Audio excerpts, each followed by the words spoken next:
जय हिंद। मैं अनिल दुबे आजाद। आप देख रहे हैं डीआरएस लाइव टीवी।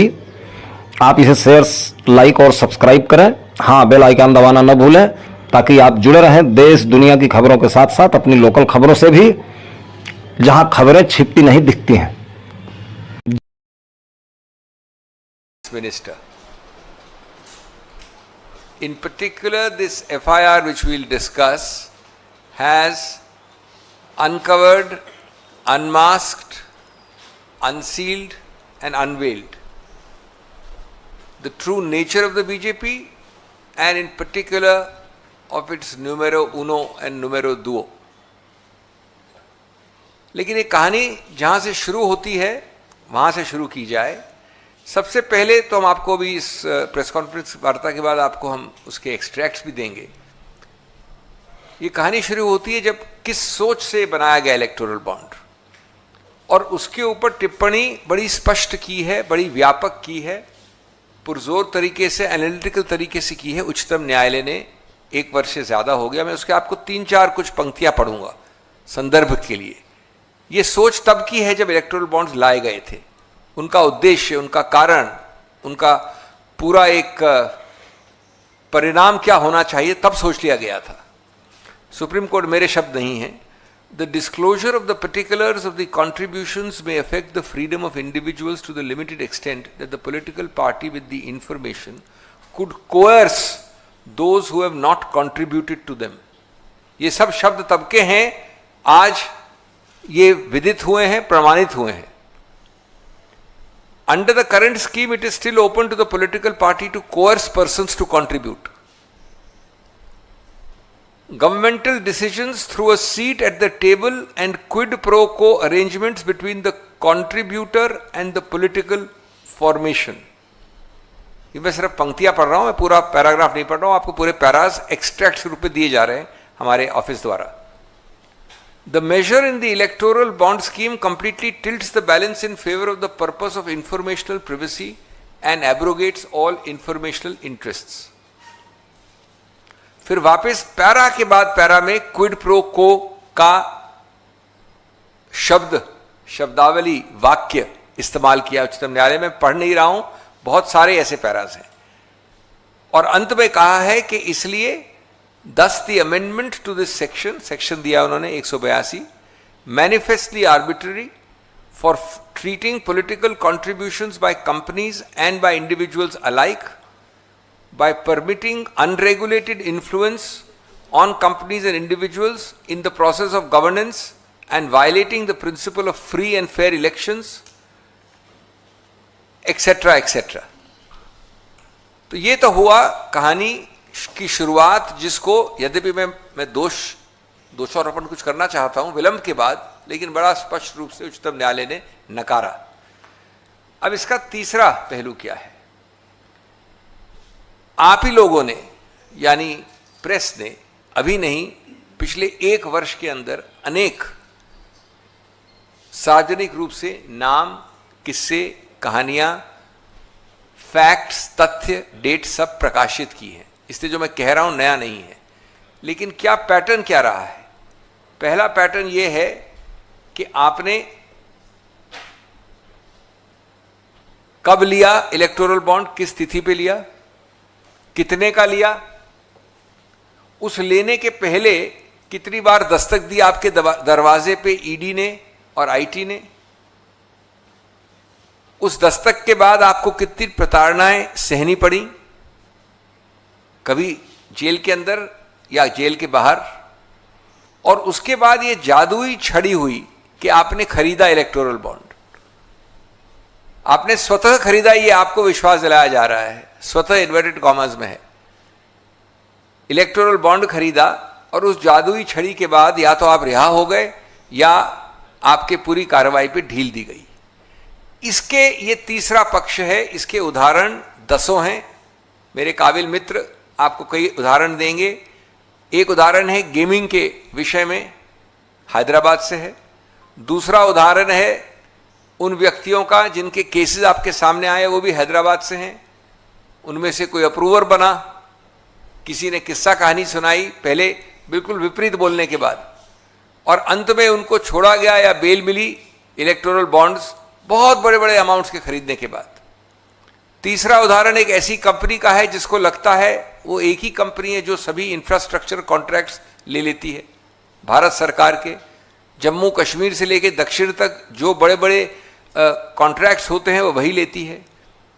इसने लगभग 1000 करोड़ या 900 करोड़ का आंकड़ा एक कंपनी का इलेक्टोरल बॉन्ड्स खरीदे हैं।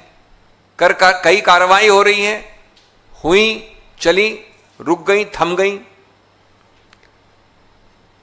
उसके बाद इस प्रकार की और कंपनियां हैं आंध्र प्रदेश में, मैं तेलंगाना की बात नहीं कर रहा हूं जहां के और उदाहरण थे, दक्षिण में, इत्यादि इत्यादि। और कई तो ऐसे उदाहरण हैं, ये सब आपको हम एक लिखित रूप में देंगे, छपा हुआ है, आप ही लोगों ने छापा है। एक ऐसे ग्रुप की है जिसका पूरा का पूरा पेड अप कैपिटल, पूरा का पूरा पूंजी, पूरा का पूरा जो उसकी क्षमता है वो एक आंशिक रूप से 100 करोड़ की भी नहीं होगी। उन्होंने 500-500 करोड़ के इलेक्टोरल बॉन्ड्स खरीदे हैं। ये इसका तीसरा पहलू है। उच्चतम न्यायालय का एक्सट्रैक्ट्स के बाद ये उसका तीसरा पहलू है। अब चौथा पहलू जो एफआईआर की बात है, ये याद रहे, इसके सबसे महत्वपूर्ण मुद्दा ये है कि ये एफआईआर ऐसा नहीं है कि मैं रास्ते चलते उठा के एफआईआर डायल कर दी, ये पुलिस अफसर बैठे इनको मैंने दे दी उठा के एफआईआर, और किसी प्रदेश में उस पुलिस अफसर ने वो एफआईआर शुरू कर दी। जी नहीं, एक प्रावधान होता है, मैं तकनीकी नहीं होना चाहता, उस प्रावधान के अंतर्गत एक फिल्टर होता है, एक जांच होती है प्राथमिक रूप से। उस जांच के आधार पर न्यायालय, न्यायाधीश किसी भी दर्जे का हो जिसके पास अधिकार क्षेत्र है, वो उसको सोच समझ के एक आदेश देता है कि इसमें प्रथम दृष्टीय रूप से एक दंडनीय चीज हुई है, एक ऑफेंस है, प्राथमिक रूप से ये प्रावधान है जो इसमें उठ सकते हैं, आप इसको देखकर तुरंत एफआईआर दायर कीजिए। और यही हुआ, यही प्रक्रिया हुई कर्नाटक में इस एफआईआर में। एफआईआर में क्या कहा गया है? एक्यूज्ड 1 वित्त मंत्री, accused 2 ED officials, accused 3 BJP officials, accused 4 Nalin Kumar Kateel and other constitutional office bearers. इसका भी आपको एक्सट्रैक्ट दे रहे हैं, ट्रांसलेशन दे रहे हैं इसका भी आप। Conspired and extorted more than 8,000 crores from the CEO and MD of MNC and TNC corporate companies in the name of electoral bonds. Accused A1 with the help of A2 has made thousands of crores of money in a secret way for the benefit of A3 at the national level and accused 4 at the Karnataka state level. A1, that is the Honorable Finance Minister, raided and seized several corporate companies by using accused A2 and seized CEOs and MDs of the corporate companies. Fearing the attack of accused A2, many corporate companies were forced to buy electoral bonds worth crores. उसके बाद नाम दिए हैं, आंकड़े दिए हैं, 230 करोड़ एक case में और कई करोड़, सब लिखा है एफआईआर में। और अंत में लिखा है कि इन प्रावधानों के अंतर्गत, इन आईपीसी और आजकल जो नई संहिता है उसके अंतर्गत ये आरोप बनता है। और कुल आंकड़ा है 8000 करोड़ का।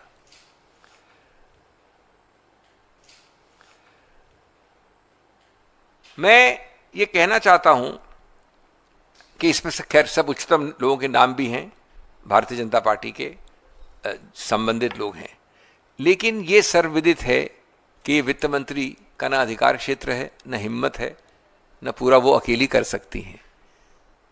इसका आदेश, इसकी संरचना, इसका कार्यान्वित करना सब कुछ सिर्फ एक जगह से होता है। हम जानते हैं नंबर 1 कौन है, नंबर 2 कौन है, हम जानते हैं कि कैसे हुआ, क्यों हुआ, किसके आदेश में हुआ, किसके निरीक्षण परीक्षण में हुआ। ये ध्यान रखना बहुत आवश्यक है। अब इसका मैं 5वां प्रकरण आपको बताना चाहता हूं कि जब इलेक्टोरल बॉन्ड्स बने तो आरबीआई के गवर्नर के स्तर के एक व्यक्ति ने क्या कहा। जब ये बना रहे थे, प्रस्तावना थी, संरचना थी, जब ये कार्यान्वयन नहीं हुआ था, सबसे ज्यादा एक माना जाता है स्टैच्यूट के अंदर बना है, कानून के अंदर एक अलग संस्था है, उसके सिटिंग गवर्नर ने, और उनका क्या हश्र हुआ हम जानते हैं। उसके बाद ये लिखा था, ये है 14 सितंबर 2017 को, और इसके बाद 2 चिट्ठियां और हैं जिसके बाद उनको इस्तीफा देने में विवश किया गया। We are concerned that the issue of electoral bonds has the possibility of misuse, more particularly through the use of shell companies. Great reputational risk, मैं पूरा नहीं पढ़ रहा हूं, provides anonymity. We believe this can be better achieved in a different way. Otherwise, it can lead to money laundering.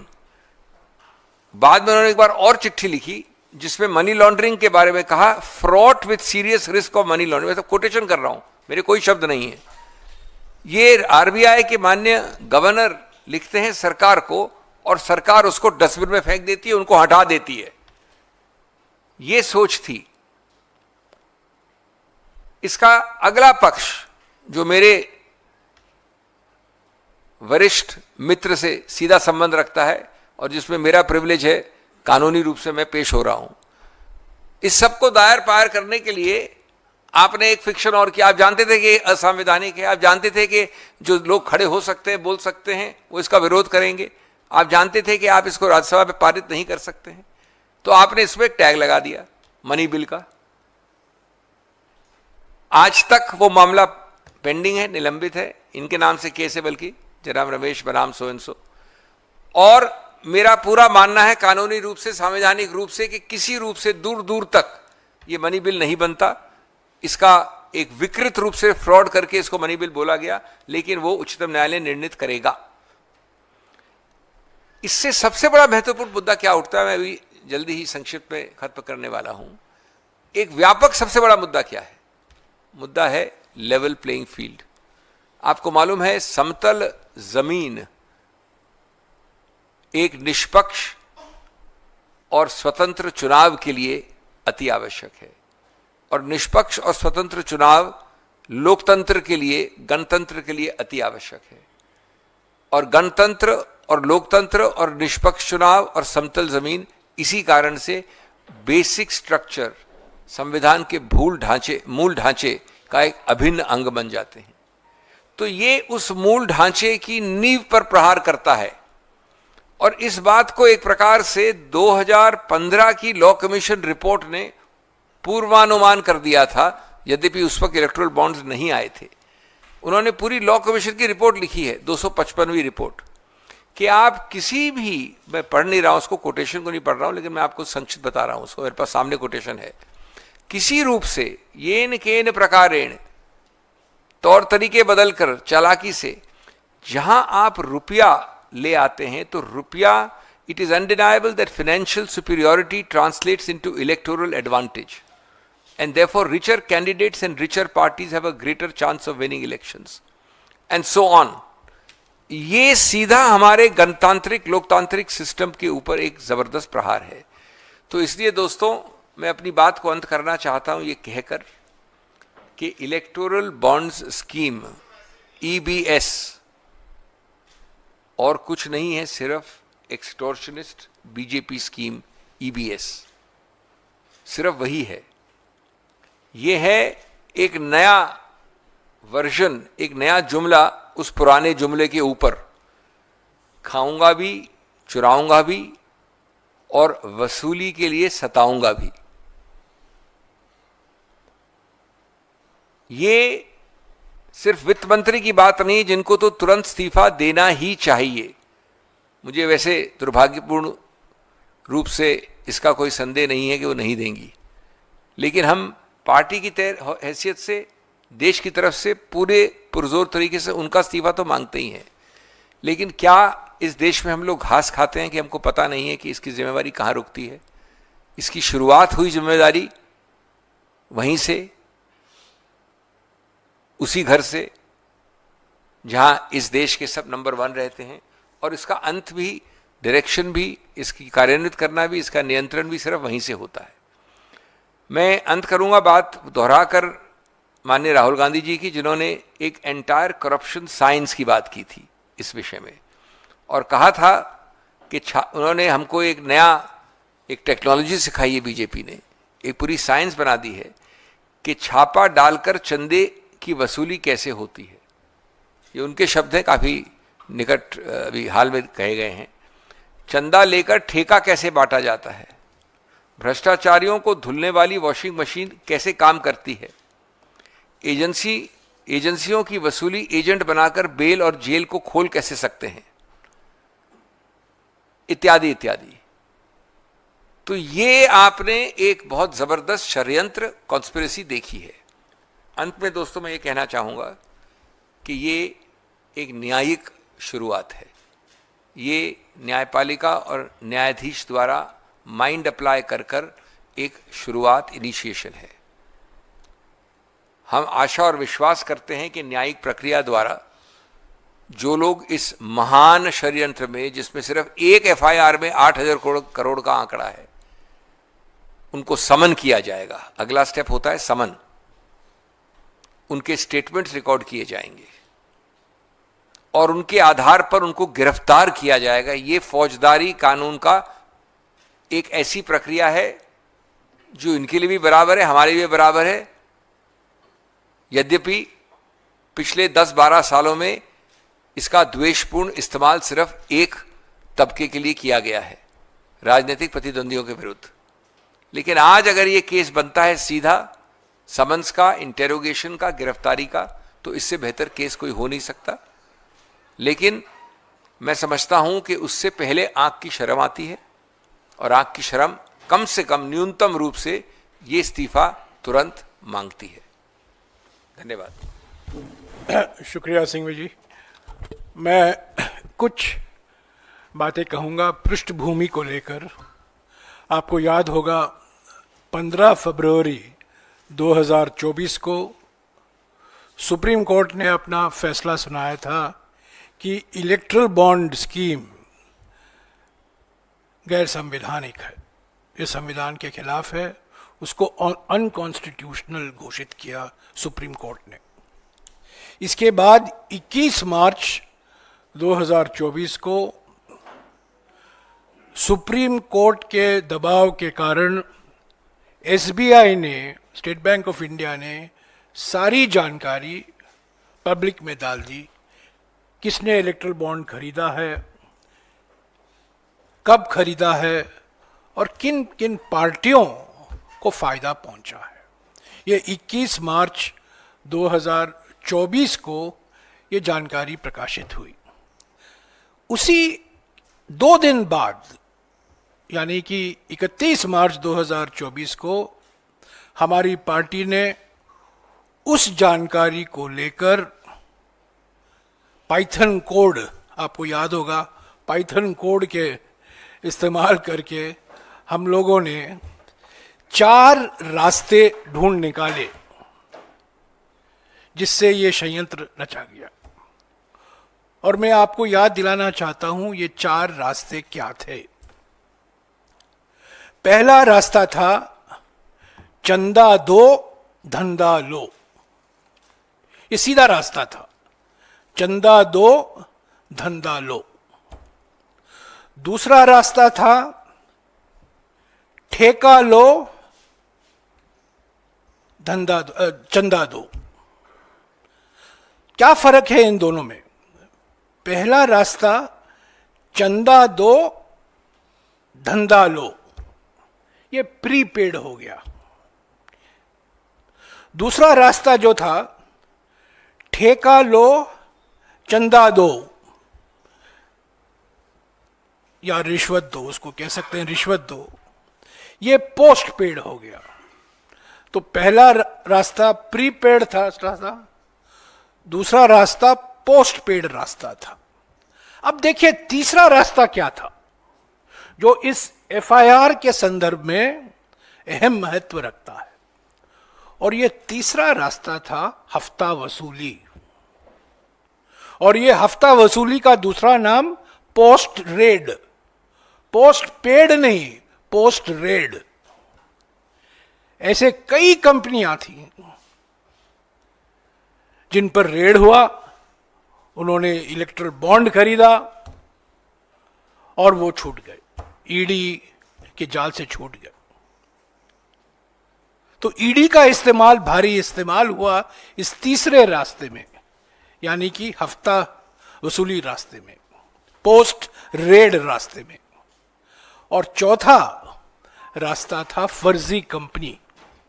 आज भी नहीं पता चल पाया है इन फर्जी कंपनियों का असली मालिक कौन है। हम अनुमान लगा सकते हैं क्योंकि हमारे देश में शेल कंपनियों के कई उस्ताद हैं, तो हो सकता है वास्तविक है कि ये शेल कंपनी भी उन्हीं के होंगे। तो ये 4 रास्ते कुल मिलाकर बीजेपी को 5.5 साल में 6,000 करोड़ रुपए से भी ज्यादा चंदा वो इकट्ठा कर पाए। चंदा दो, धंधा लो, प्रीपेड, ठेका लो, रिश्वत दो, पोस्टपेड, हफ्ता वसूली, पोस्ट रेड, और चौथा फर्जी कंपनी। तो यह है बैकग्राउंड, यह है पृष्ठभूमि इस एफआईआर का। 4 महीने से हम मांग कर रहे हैं कि एक एसआईटी होना चाहिए सुप्रीम कोर्ट में, ताकि पूरा खुलासा हो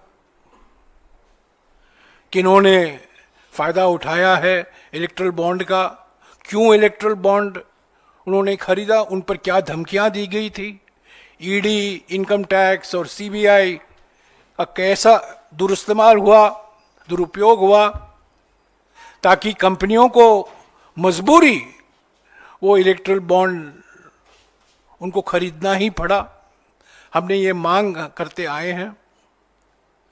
हमने कई बार जेपीसी की भी मांग की है इस मामले को लेकर, पर परसों दिन एक बेंगलुरु के एक विशेष कोर्ट के आदेश अनुसार एक एफआईआर दर्ज हुआ है, और अभी अभी सिंघवी जी ने आपको बताया है अगले कदम क्या होंगे।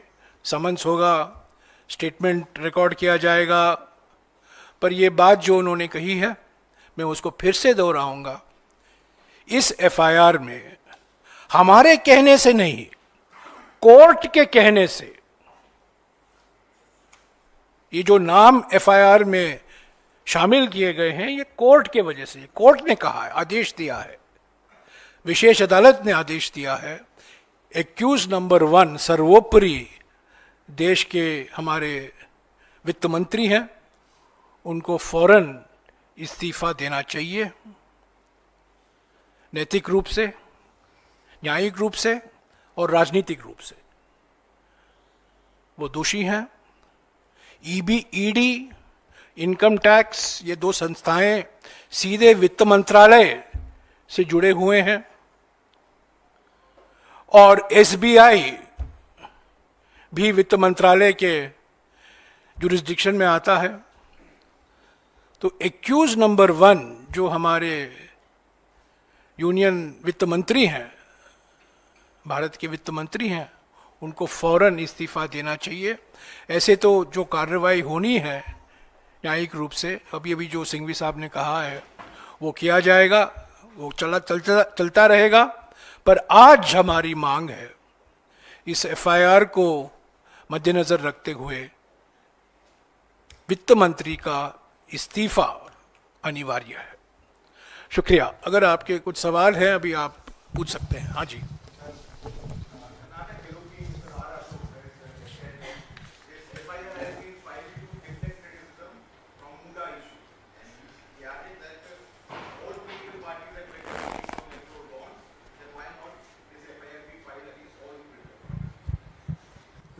Your answer is clear in your question. Which person has said that the Congress or any congressman had the power, even much less the actual action, of going and telling him कि please buy this bond, otherwise I will harass you, otherwise I will do this, that. Where is the allegation? The allegation is only because the so-called ruling elements in ruling parties, in ruling seats had the power. That's how the allegation starts. So it's a completely lopsided, ridiculous, perverse kind of comment to make, saying that the same thing should apply to the Congress. No other party in this country for the last 12 years has not only had this power, but has exercised it so brazenly, so perversely, so malafide. So the allegation is based on that who exercises the power. देखिए FIR क्यों दर्ज हुआ, FIR इसलिए दर्ज हुआ है क्योंकि संस्थाओं का दुरुपयोग हुआ है, धमकी दी गई है, उत्पीड़न हुआ है। जैसा कि मैंने कहा, हफ्ता वसूली का रास्ता अपनाया गया है और कोर्ट ने कहा है ये एक्सटॉर्शन है, धमकी देकर चंदा लिया गया है। वही तो मूल कारण है, मूल बात तो ये है।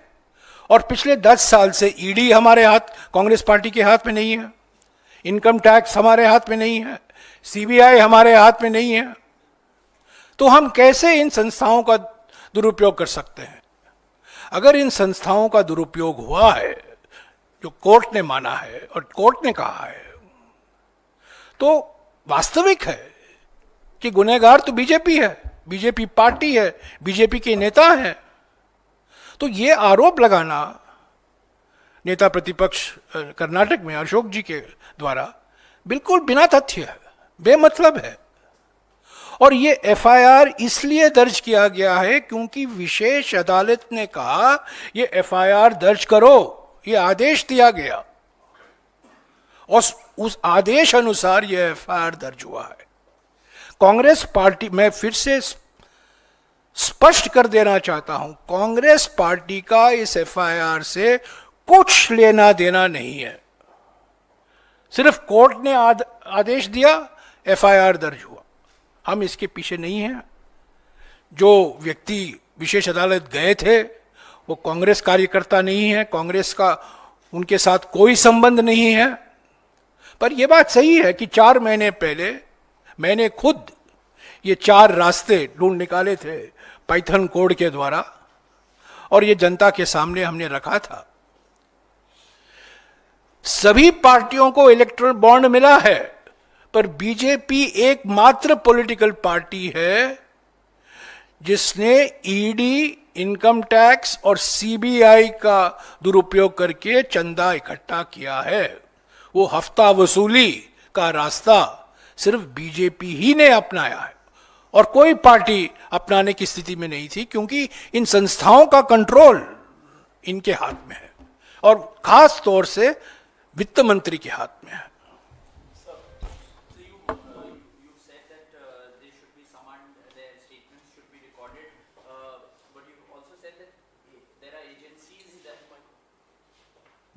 You've said that agencies are working at the behest of the center. So, do you demand that there should be an SC monitored probe into this? How do you want this to proceed, this FIR to proceed? Point number 1, all the agencies, all the official organs know very well how to proceed, because they have been in fact proceeding against a large number of political opponents for the 11 years prior. That's point number 1. So they don't have to be told how to proceed. 2, it is however very clear that this kind of bias and pakshapat will happen because these agencies have been controlled completely and subordinated to the will of the number 1 and number 2 and the powers that be. Number 3, therefore we would certainly demand a completely objective probe under the court control, but more importantly, ultimately supervised either by the Supreme Court or by an SIT of the Supreme Court. The JPC will come separately and later. In fact, sometimes the JPC gets into a political debate and it gets diffused. We are now talking law first. The first need of the hour is for the legal process started by this court order to take its course and to be supervised by the courts, both the High Court and ultimately the Supreme Court, to prevent any interference or distortion or subordination. Let me remind you that we had demanded an SIT of the Supreme Court on the 23rd of March 2024. From March 23rd, we have been demanding an SIT of the Supreme Court. And as Dr. Singhvi has mentioned, that remains our demand. JPC is a separate demand. But as far as the electoral bond Mahagotala is concerned, particularly as it relates to the misuse of the ED, income tax and CBI to threaten companies and take donations from them for the party. Our demand has been consistent that there should be a Supreme Court monitored inquiry through an SIT. Roadmap in this regard regarding the FIR. What would be the cases ahead? What would be the roadmap?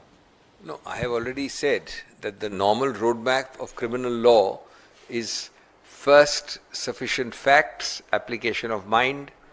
Second, on that FIR registration, these two things have been done. 3, summoning the accused. 4, interrogating. And 5th, on the basis of clear material which is available in the public record, including from the prior Supreme Court judgment, I would say arrest.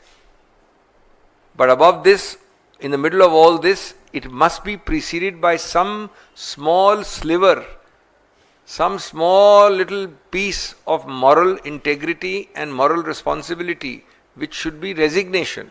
It's a very small thing. It's a very small thing. It's an FIR which has been done.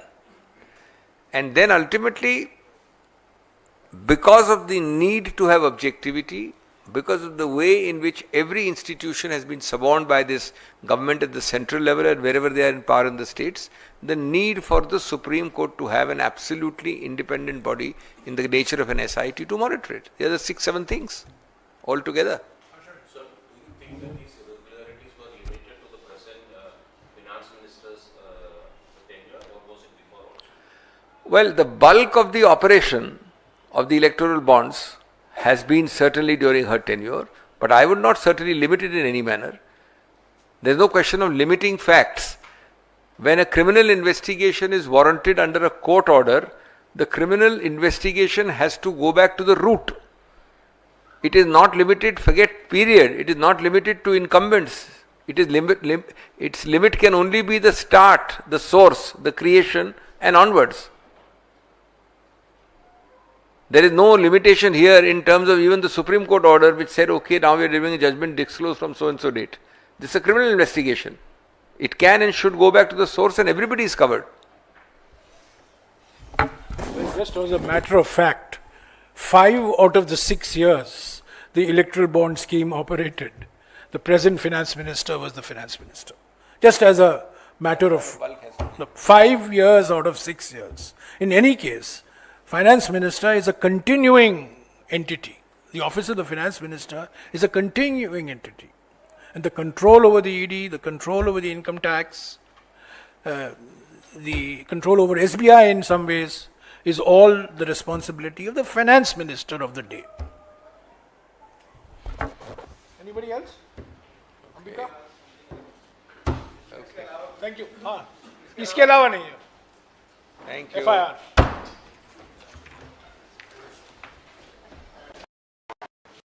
कल